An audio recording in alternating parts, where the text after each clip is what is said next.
Fala pessoal, tudo certo? Eu sou o professor Gustavo Ferreira. E eu sou o professor Gustavo Batista. E esse é o fascinante mundo do sensoriamento remoto. O maior podcast em língua portuguesa de geotecnologias e sensoriamento remoto do mundo. Olá, nós estamos começando mais um episódio do podcast O Fascinante Mundo do Sensoriamento Remoto. O quinto melhor podcast em ciências da Terra do mundo, segundo o Good Pods.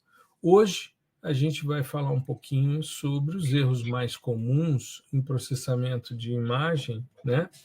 E porque, quando for ao ar, na segunda-feira, a gente vai fazer também, na segunda-feira, às 19h30, um evento chamado PDI Sem Erro, tá? Se você quiser se inscrever, ainda dá tempo. O link de inscrição está passando aqui embaixo, é geosensor.com.br/evento, e a gente vai disponibilizar também a abertura das turmas do PDI-SL e do PDI-PAI, as novas turmas, né? Por enquanto, a divulgação está sendo feita do evento, mas a gente sempre fala que é um evento para abertura das turmas, certo? Antes da gente começar, vou dar aqui o meu abraço do meu amigo Gustavo Ferreira. Tudo bem, Gustavão? Fala aí, professor, tudo certo? Bom, antes de qualquer coisa, vou mandar aqui um salve para o querido Fernando, né, que está escutando aí às 5 da manhã, e agora para o Aníbal também, Aníbal Lana, né, Aníbal Jorge, igual o Fernando, acho que é Fernando Jorge também, que os dois ali se manifestaram quando a gente falou, né, dos ouvintes aí da manhã. Esse episódio, né? Isso, para inaugurar aí. Então, meus queridos, sintam-se abraçados, uma boa caminhada aí, uma boa jornada até o emprego, até a faculdade, enfim, tá? E que seja proveitoso. Todos que nos ouvem, né? Além deles, sim, todos que sim. nos ouvem, um grande abraço a todos, é isso aí. Quem quiser um salve aí personalizado, né, vai lá no Instagram, fala com a gente, tá? Fala, eu escuto também, tá? Porque foi assim que o Aníbal colocou, né? Escuto também, sou primeiro também, peraí. Então, pessoal, muito legal, muito bom saber que vocês escutam assim, né, logo na saída do episódio. A gente faz uma divulgação ali um pouco mais tarde, mas é interessante, né? Eu estava conversando com uma colega que entrou em contato comigo para ajudar em algumas demandas, e ela falando também que assistia, né, que ouvia, no caso, muito o podcast, toda a segunda, né? Então, assim, é muito bacana. A gente é meio clichê já, né, falar isso, mas a gente não tem muita noção aqui, sentado na cadeira do nosso quarto, sobre o alcance, né? Ainda que apareça em números de downloads e tal, mas é diferente, sabe? A pessoa vir e falar, cara, segunda-feira de manhã eu tô lá escutando vocês. Então, o meu muito obrigado aqui, tá, para vocês, e um bom dia, né, para quem está escutando aí de manhãzinha. E a gente vai falar sobre um assunto bem bacana que já chegou a ser tratado em outros episódios, mas agora ele vai ter vamos dizer assim, um adicional, né, com o advento aí das questões de inteligência artificial, né? Então a gente vai falar hoje sobre essa questão dos erros, né, que ao longo aí da nossa caminhada, principalmente a do professor Gustavo, foram aqueles mais comuns, né, os mais percebidos ali ao longo dessa carreira de ensino, né, que diz muito sobre a maneira com que as pessoas estão se apropriando do conhecimento, né, ao longo do tempo. Eu vinha conversando a respeito disso com o Gustavo, porque desde que a gente retomou da pandemia, retomou os encontros presenciais em sala de aula, eu tenho sentido uma dificuldade imensa por parte dos estudantes de se apropriarem de alguns conceitos, de alguns conteúdos, né? Para você ter uma ideia, por 2 semestres seguidos, então não é um evento pontual, não, isso vem acontecendo com frequência, e quando você chega num ponto em que 100% dos estudantes cometem esse erro, aí você tem que parar e falar, bom, vamos rever essa questão. Vou te dar um exemplo do que tem acontecido. por exemplo, eu uso interface gráfica, né, na graduação, e uso o Snap, né, o Sentinel Applications Platform, que é, para mim, o melhor software, indiscutivelmente, de processamento digital de imagem. O QGIS é um SIG que tem plugins adaptados, tem biblioteca para trabalhos de dados raster, tudo certo. Porém, o QGIS não é um software nativo de PDI, ele é um software de SIG, né? Beleza. E aí, usando o Snap tem, assim como vários outros softwares de PDI, uma característica que quando você abre uma imagem, automaticamente ele expande o contraste. Isso é fato, né? E o Snap utiliza uma lógica que não é o percentual, então não é um linear com 2% de saturação, como é comum em outros softwares, mas é um linear com 2 desvios de saturação. E isso default. Abriu a cena, pum, entra. Aí eu mostro para os estudantes, olha, gente, se vocês quiserem ver a imagem original sem contraste, vocês precisam expandir o histograma a 100%, mínimo e máximo, para que você veja ele sem a função de transferência de contraste. Aí mostro isso e tal, e aí vou para uma prática em que eles precisam avaliar uma imagem Landsat 7 de 2001, que é a imagem que o grupo do Alfredo Ruete usou aqui em Brasília para validar os dados do índice de vegetação do MODES, né, o MODE 13 e o MYD 13. E, como é uma imagem que teve calibração de campo e tal, eu acho uma imagem muito boa, então eu uso ela como uma imagem de referência, inclusive é a imagem que a gente usa nos exercícios do PDI-SL e do PDI-PAI. É a mesma imagem. E aí, eu mostrando para os alunos essa questão e peço que eles façam uma análise da banda original, dela com 2%, 2 desvios de saturação, né, linear com 2 desvios de overflow, né, você faz o corte ali, expande o meio do contraste, o meio do histograma, e preserva o início e o fim. E aí, Gustavo, eles me apresentam a imagem original, a imagem que eles carregaram. Ou seja, O já print ali, né? Direto. Isso. E aí eles fazem uma expansão, a imagem fica igual e eles vão discutir as diferenças existentes. Porque eu peço que eles avaliem a imagem original e a imagem expandida para que eles façam uma análise do que melhorou ou piorou na ampliação de contraste. Quais foram os alvos que ficaram mais nítidos? E aí eles começam a me mostrar uma imagem e outra igual. Aí eu falo, vem cá, eu acho que a grande dificuldade que vocês devem ter encontrado foi como diferenciar uma imagem de uma outra que é exatamente igual. Não Jogo tem dos nada. 7 erros. Exato. Eu, se fosse escrever esse parágrafo, diria: não houve variação em nenhum dos alvos, porque a imagem original e a imagem expandida são iguais. Eles não. Aí eles vão buscar explicar. Eu já percebi o seguinte: aí é uma questão também complicada. Como é um curso noturno, os caras chegam, sexta-feira à noite, os caras chegam cansados depois de uma semana de trabalho e tal. Então você passa a tarefa, eles querem ir embora o mais rápido possível. Aí eles dizem: pô, professor, eu já tenho o software instalado na minha máquina em casa, já baixei os dados que estão no ambiente virtual de aprendizagem, então eu vou fazer em casa e depois eu posto. E eu dou uma semana para o cara fazer e postar. E eu deixo, porque normalmente em sala estou eu e o meu monitor, ou a minha monitora, dependendo do semestre, que é sempre um aluno que foi do semestre anterior e que gostaria de continuar trabalhando comigo. Normalmente depois vai fazer TCC, ou vai fazer PIBIC comigo e tal. E aí eu percebi que eles estão querendo se livrar, e quando vão fazer em casa, aí, claro, não tem nem monitor nem professor. Então, eu vou acabar com essa festa para eles fazerem logo depois e perceberem, porque aí eles chamam, quando eles têm dúvidas, eles chamam. Mas isso é um erro extremamente comum em processamento. Agora é interessante porque os caras não percebem. E olha, não é um ou outro, não. É 100% da turma. 100% faz essa tarefa dessa maneira.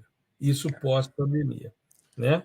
Então, assim, é um nível de desatenção muito grande e, ao mesmo tempo, falta de um senso crítico, né? Se você tem duas imagens que são exatamente iguais, como é que eles encontram diferença? Não, eu acho que essa questão da parte crítica, eu disse, a discussão né? Você entendeu o que está acontecendo. É evidente, eu não tenho um décimo da sua trajetória e tal, mas lendo os trabalhos, principalmente trabalhos de 2010 para cá, e dos mais assim variados, né? Desde paper até dissertação e tese, é um certo padrão você encontrar a parte de arcabouço teórico gigantesco, sabe? Metodologia gigantesca e tal, e resultados e discussão, né? Esses bem pequenininho. Então, assim, aparentemente, isso, né, me parece ser uma falta dessa capacidade de dialogar o que você encontrou com o que você aprendeu e com o que outros autores disseram sobre aquilo. Né? Então, assim, Exato. tá tudo. E isso deixa o trabalho meio desbalanceado, né? Porque você tem sessões gigantescas, super detalhadas, então, às vezes, até demais, né? Eu sempre acho que é demais. Quando tem esses arcabouço teórico gigante, o cara cita 20, 30, 40 autores. Não E nem precisa. sempre a teoria, né? E nem sempre a teoria. Exato. E assim, aí quando você vai discutir, um parágrafo, valeu, acabou, sabe? Então, assim, e isso Discutem, né? Porque muitas vezes só descreve. isso. Quando não fazem essa confusão entre descrição, né, e discussão. Então, assim, eu acho que esse é um reflexo negativo, né, dessa coisa, que é evidente que tem alguma relação com o que aconteceu na pandemia, mas vem de muito antes, né? Dessa explosão de informação e da gente ter acesso a tudo e a todos os softwares. Então, assim, o que importa cara, eu quero fazer uma expansão do histograma, aperta aqui, expansão do histograma. Agora, o que é? Né? Então, aí, se a gente for puxando o fio, a gente chega num momento em que a pessoa, não, você vai explicar ali, né, expansão do histograma, você precisa de uma função de transferência, né, para mudar ali o espaço vetorial daquele conjunto de dados.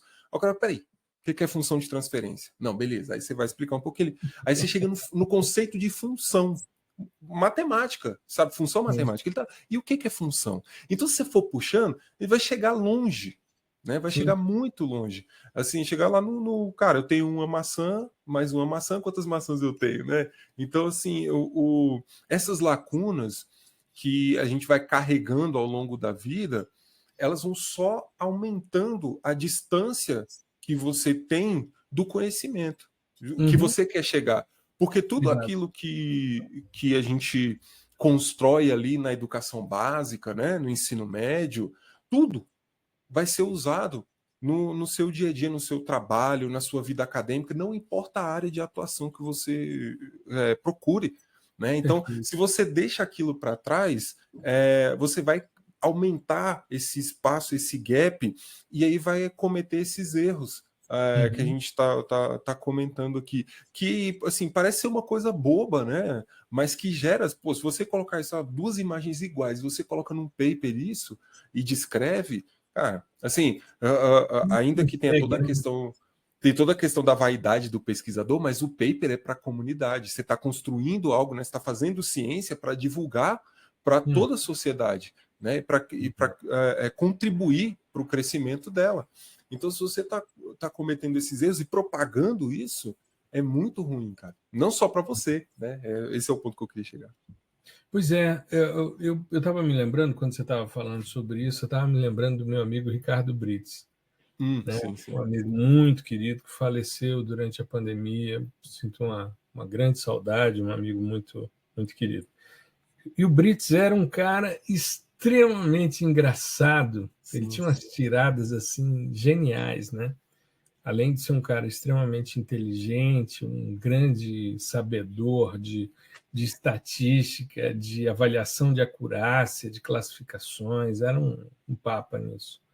E o Brits, ele quando ia para a banca e o cara apresentava uma tese, uma dissertação que tinha esse formato, com muita coisa no início, e no finalzinho vamos se livrar, fazer rapidinho para ver se livra logo do negócio, o Brits comparava com o relacionamento de um casal, sabe?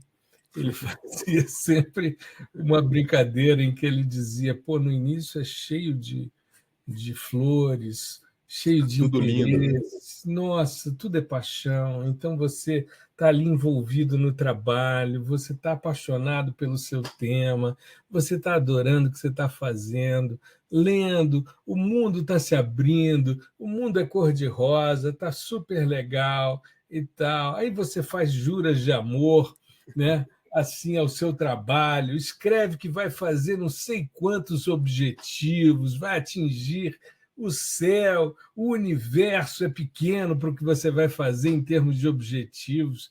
E aí ele sempre também avaliava, né, os objetivos, eles normalmente os caras colocam como etapa metodológica e não como objetivo a ser alcançado. Aí ele falava sobre isso também.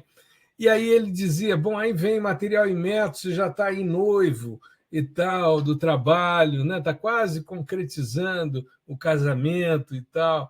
E aí, de repente, você se casa, e aí vem resultados de discussão, e você entra numa rotina e acabou, entendeu? E você quer se livrar logo daquele negócio. Isso quando você não se separa no Pois final é. do trabalho, entendeu?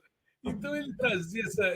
E ele contava isso com uma graça que eu não consigo reproduzir, porque era um cara extremamente inteligente, ia conduzindo essa análise. Mas para dizer isso, as pessoas muitas vezes escrevem muita coisa para o volume ficar grande e Sim. esquecem de justificar o que fizeram. Esquecem muitas vezes uma coisa, Gustavo, que está me preocupando muito, e vamos voltar ao PDI, senão a gente vai falar sobre trabalhos acadêmicos, mas é a questão, por exemplo, das pessoas não saberem qual é a pergunta de pesquisa que elas Sim. querem responder. Que Isso é é uma coisa, é certo. uma coisa que eu pergunto a todo estudante meu de pós, qual é a pergunta que você quer responder?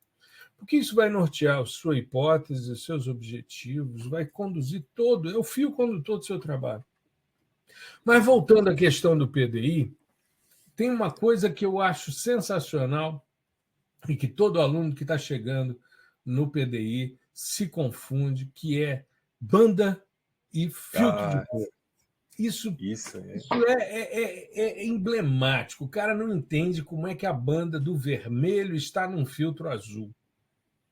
Aí ele fala, como isso é possível? Eu escrevi, inclusive, um texto que a gente mandou na nossa lista de e-mails, né? Aliás, essa semana agora, anterior, eu mandei um texto falando sobre isso e o Gustavo depois mandou, mais recentemente, um texto falando sobre a inteligência artificial na definição de códigos e tal. Muito interessante o trabalho do Gustavo. Mas eu acho interessante porque as pessoas não entendem que existe uma faixa do espectro, que é a faixa da luz visível, que é a faixa que a gente enxerga. Se a gente olha, por exemplo, para quem está assistindo a gente aqui no vídeo, né, tem um fundo azul, tem um fundo verde, tem coisa em laranja, tem coisa em ciano, tem coisa em amarelo. O próprio geosensor tem uma difusão de cores ali num fundo preto, com detalhes em branco. Se a gente está enxergando essa variação de cores, é porque a luz incidiu sobre essa pigmentação e está retornando o que está sendo refletido de alguma forma. É claro que em monitor a coisa é um pouquinho diferente, mas se você tiver num sistema sensor olhando para baixo, você vai enxergar uma imagem RGB porque você não faz a separação das faixas do espectro. Você não tem detetores, você até tem, mas o seu cérebro trabalha com tudo junto. Você não tem são detetores, discretos, né? eles não são discretos, exato. Você tem detetores para luz azul, para luz verde e para luz vermelha, que são, né, os cones. Né? A gente tem cones e bastonetes, né? E essas estruturas, né, cones e bastonetes, eles vão gerar a visualização de cores e também a visualização de movimento, de nível de cinza, né, de luminosidade, enfim. Mas seu cérebro traduz isso tudo para uma imagem colorida. O sistema sensor, ele tem como se fosse um olho para o azul, um olho para o verde, um olho para o vermelho, um olho para o infravermelho próximo, alguns olhos para o infravermelho de ondas curtas, pegando o caso do Landsat 5, que é o mais tradicional. 6 bandas cobrem essa faixa. Então, quando ele olha para a vegetação, os alvos de vegetação que estão refletindo o verde vão aparecer em tonalidades mais claras do que os alvos azuis e vermelhos. E é assim, só que ela vem em nível de cinza, a imagem vem em nível de cinza. Isso é faixa do espectro, isso é banda. Agora, você pode pegar uma imagem que é em nível de cinza e um alvo que está refletindo muito, que aparece num tom mais claro, se você botar um filtro azul, esse mais claro vai ficar azul claro. Se você botar um filtro verde, vai ficar um verde claro. Se você botar um filtro vermelho, vai ficar um vermelho claro. E se você junta as coisas, dependendo das bandas que você está colocando, você vai ter misturas de cores. O pixel ele é uma conjugação de 3 canais RGB, filtros de cores. Então você pode ter a cor real, que é você ter um filtro azul para a banda do azul, um filtro verde para a banda do verde, um filtro vermelho para a banda do vermelho, e você pode ter N. Se você pegar, por exemplo, as 6 bandas do Landsat no sistema RGB, você tem 120 combinações. Você pode fazer diferentes combinações, composições coloridas. Só uma é cor real, o resto é falsa cor. Então você tem 119 falsas cores e uma cor real. Mas as pessoas têm dificuldade de entender o que é banda. Sim. Aí, muitas vezes, elas fazem composição colorida, é interessante porque eles não anotam, né? É o que você disse, não há preocupação nenhuma com o que foi feito e tal, então é simplesmente fazer. Aí ele mostra uma imagem colorida, eu pergunto, o que está no R, o que está no G e o que está no B? Aí os caras, eu não anotei. Eu falei, então vamos tentar entender. Se a vegetação está nessa cor aqui, como é que seria? Em qual banda que você usou para isso? Usei para determinado momento aqui e tal, papá, beleza. Tá. O azul, você colocou que alvos, né? Você está vendo em azul quais alvos? Eu estou vendo tal alvo assim. Aí você vai entendendo o comportamento espectral e vai fazendo uma lógica reversa. Aí você vira para o cara e fala, quer ver eu fazer sua composição? Desse jeito, você provavelmente colocou a banda assim, assado e assado no sistema RGB. Você tem 120 possibilidades. E você chega perto. Às vezes não fica exatamente, porque o cara, como é uma aula de composição colorida e contraste, às vezes o cara usa contraste específico para cada banda, diferenciado, fica um pouquinho diferente. Mas, em síntese, a coisa fica dessa forma. Sim. E aí você vira e fala para eles, provavelmente é isso. Os caras, não, eu acho que não. Eu falei, tá, então por que não? Então prova aí para mim, cara. Eu acho que não, eu acho graça, cara. Eu acho graça. Assim, eu acho que tem essa dificuldade mesmo. Todo mundo tem, é normal. Porque é uma coisa que a gente não atribui muito, principalmente porque a gente está vendo a imagem ali em tons de cinza e não consegue entender que quando passa para o filtro de cor, o cinza é deixado de lado. Você trabalha com o valor, né, a intensidade daquilo. Então, né, quanto maior o valor do pixel, mais ele vai assumir a cor daquele filtro. Mas uma forma que eu consegui internalizar esse conhecimento foi trabalhando com composições, mas de outros produtos. Então, composições de índices, composições coloridas com dados de elevação, por exemplo. Né? Então, aí você consegue fazer essas... Por exemplo, quando você vai pegar... eu tenho um índice, né? Sei lá, um NDVI, um NDWI e um SRTM, né? Todos ali 30 metros e tal, né? Um modelo digital de elevação. E aí você faz uma composição com esses alvos, né? E aí você, porque principalmente quando você está trabalhando com um plano de informação que ele está... Isso não tem nenhum fim científico, era só para entender como funciona, né?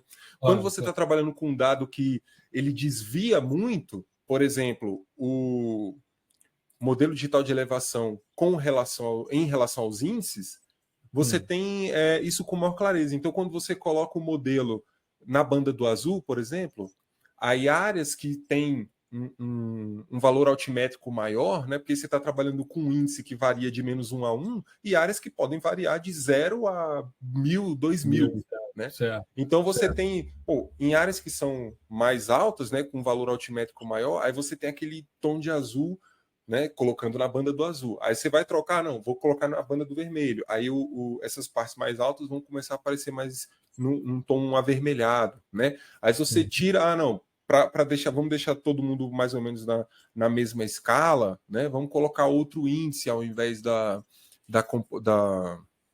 altimetria, né?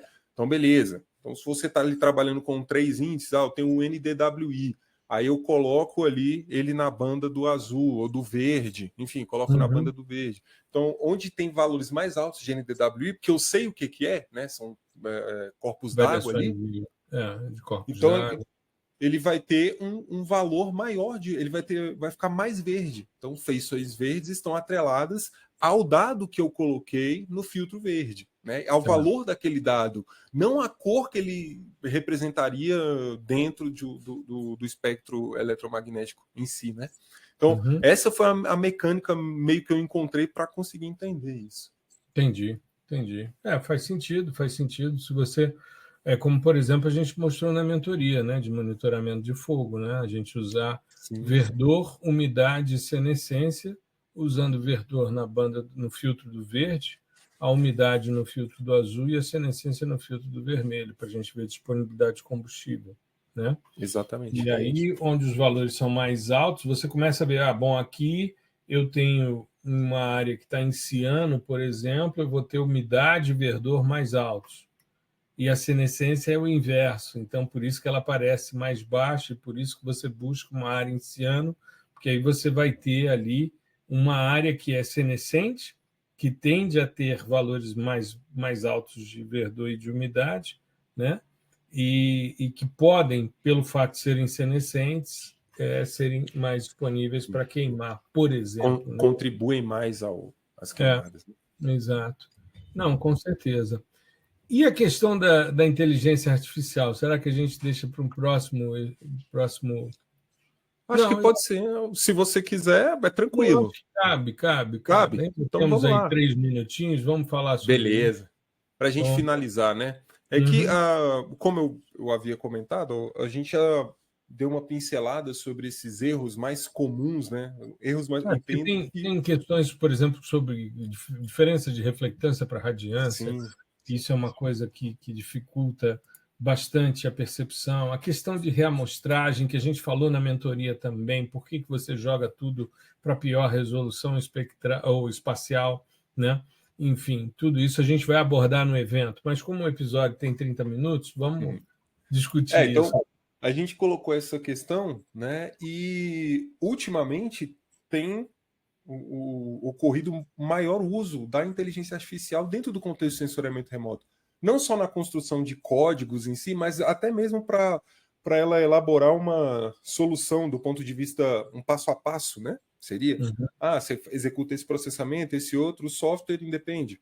Então, assim, que é uma coisa que a gente ainda não tinha discutido, né, dentro do contexto dos erros.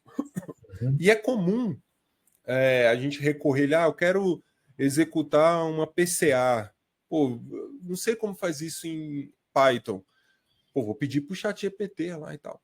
Ele vai te dar um código. Muito provavelmente ele vai estar correto, porque PCA ainda que seja repleto ali de alguma complexidade, né? Repleto em cada passo. A PCA é um procedimento que a maioria das pessoas executam dentro do sensoriamento remoto. Então, em termos de... né? É uma técnica de análise multivariada sim. estatística muito, muito comum. Ela não foi feita para sensoriamento remoto. Isso. Né? Exato. Mas do ponto de vista de conteúdo disponível sobre isso na internet, tem muita coisa, né? Que é o que o ChatGPT pega para treinar. Então ele consegue te devolver aquilo, né? E geralmente aquilo vai retornar para você algum resultado. Agora, a grande questão é, você tem que saber se aquele resultado faz sentido ou não, né? Porque realmente é um ótimo assistente. A gente comentou sobre isso na mentoria, né? sobre o uso da inteligência artificial, é um ótimo assistente desde que você conheça muito todas as bases, seja de programação, de sensoriamento remoto, de geoprocessamento. E eu citei um caso que foi o caso que eu citei no artigo, né? Que é na aula da pós que a gente está ministrando. Então, eu estou lá digitando, né, fazendo o código junto com o pessoal para realizar o procedimento, a decomposição do threshold cap, né? Perfeito. E hoje em dia, na plataforma que a gente utiliza para codificar, já tem a inteligência artificial plugada, de forma que você vai digitando e ele já vai te sugerindo o que é para fazer, né? O que ele acha que é para fazer. E aí, numa dessas, isso no Google Colab, que não é o GPT, é o Gemini, né? E aí, beleza. Tô lá digitando o código, tranquilo, e aí ele começou. Eu tinha pensado em um processamento, em um procedimento, né? Uma metodologia para extrair o resultado. Falei, bom, esse é o jeito que eu conheço, tá? Aí eu fui escrevendo. Primeiro eu escrevo comentário, né? Na maioria das vezes, eu quero fazer tal coisa. Procedimento, função para fazer tal coisa. Aí ele deu uma sugestão. Aí eu fiquei pensando, eu parei um pouquinho e pensei, cara, será? Eu nunca pensei isso. Nunca pensei que numa solução igual a essa. E era muito simples assim. Eu fiquei até, pô, então quer dizer, será que eu estou executando coisa redundante? Será que eu estou fazendo errado, né? Fazendo muita coisa que não precisava? O cara, beleza, vou acatar essa sugestão. Aí eu acatei. Não deu erro nenhum, erro de código, né? De sintaxe e tal. Beleza. Aí chegou lá no final, na hora que a gente foi visualizar o resultado, a visualização mostrou que estava errado, né? Então ele estava, ao invés de dar o display ali da imagem, da componente sozinha, ele repetia dentro do mesmo espaço da componente que a imagem ocuparia, ele repetia a imagem várias vezes, bem pequenininha assim, ó. Então foi um erro de formatação de dimensões. Aí isso é papo para uma outra história, outro episódio. Mas aí o que eu pensei? Cara, foi lá na inteligência artificial, quer ver? 16 quadradinhos, né? Foi Isso. 4x4, né? Isso. Aí eu, cara, quer ver que foi lá no código que ele sugeriu? Aí eu peguei o código, destaquei, mostrando pro pessoal, né? Coloquei ele numa célula acima, eu falei, ó, o que eu tinha pensado, gente, para fazer era isso aqui, ó. Aí digitei, executei, quando foi lá no resultado final, deu certo. Eu falei, então é isso. Eu fiz um debug, né? Eu fui indo função a função para ver o que estava errado. Então, o que isso mostra? Que nem sempre, né, ela vai te dar um resultado, e eu não estou nem falando do melhor resultado, mas ela nem sempre ela vai te dar o resultado correto. E a experiência me mostra que, na maioria das vezes, não é correto. Não é aquele, é o que o pessoal chama de one shot. É assim, você pergunta uma vez, ele te dá tudo, você executa e acabou, tá certo. Você não precisou nem revisar. Não existe isso ainda, né? Eu não sei o que vai acontecer no futuro, mas não existe isso ainda dentro do contexto de geotecnologias. Na maioria esmagadora das vezes que eu precisei, eu tive que pegar o código, aí ele dá um resultado errado, aí eu olho o resultado, cara, vou lá atrás do que está errado, conserto, né? E aí sim a gente consegue chegar no resultado. Mas nesse procedimento, só para executar esse passo de avaliar o código, né? Avaliar o resultado, eu tenho que ter uma bagagem, tanto de programação, no caso em Python, R, sei lá, quanto de sensoramento remoto, ou da área que você está querendo aplicar. Se for química, exatamente. Porque senão ele vai sair lá. Aí acontece igual o lance da análise que você falou de duas imagens iguais. Né? Exato. Então, se você não sabe... Se você me permite, é interessante você pensar, porque no caso do erro que você encontrou, ele era um erro grosseiro. Ele gerou várias janelinhas. Mas não só isso, ele gerou tonalidades diferentes. Ele tem faixas de tonalidades diferentes no resultado. Não são 16 ceninhas iguais, não. Elas têm tonalidade diferente. Isso, tem um degradezinho ali. E tonalidade é um atributo extremamente importante de interpretação de imagem. Então, não é só o fato de ser um erro grosseiro, mas às vezes, se você não domina a teoria, ele pode te dar uma cena só com um resultado completamente equivocado. Sim. Como foi a questão que eu falei lá, do menino pegar a imagem já expandida, com 2 desvios padrão de saturação, numa função de transferência linear, e depois aplicar a mesma coisa e tentar explicar o que existe de diferença entre imagens iguais.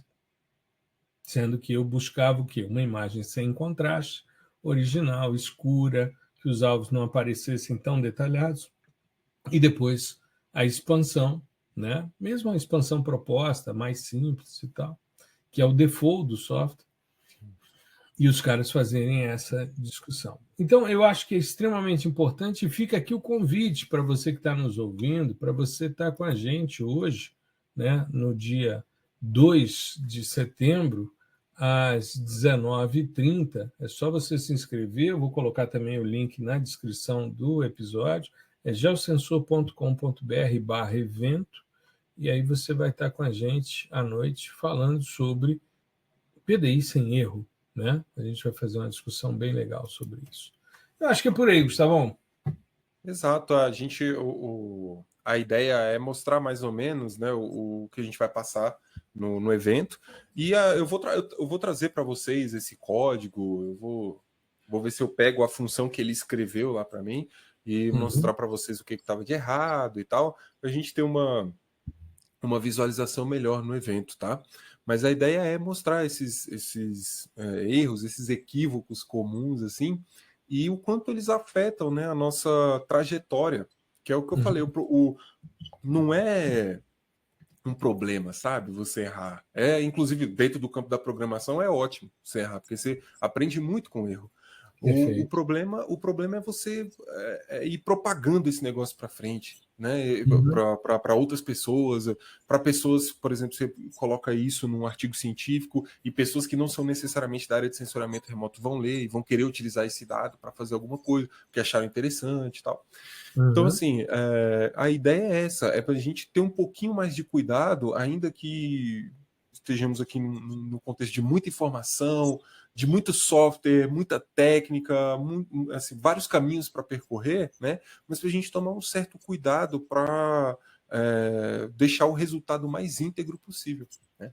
E aí, para isso, tem todas aquelas questões que a gente sempre comenta, de bases, de conceitos, de fundamentos, né? Então, espero todo mundo, né, hoje no evento, e, enfim, sempre daquela forma, né? A nossa live ali, com uma certa interação no chat. Fiquem à vontade para perguntar, tá? E tenho certeza que vai ser muito legal. Maravilha. É isso. Então a gente se encontra, se não no evento, se você não puder participar, você que está nos ouvindo, na próxima semana a gente está aqui novamente com o fascinante mundo do sensoriamento remoto. Detalhe, Rubens não pôde estar com a gente hoje, mas semana que vem, se tudo der certo, estará conosco participando aqui do podcast. Beleza? Exatamente. Grande abraço, tudo de bom. Valeu, abraço, até mais. Muito obrigado por prestigiar o nosso podcast. O fascinante mundo do sensoriamento remoto.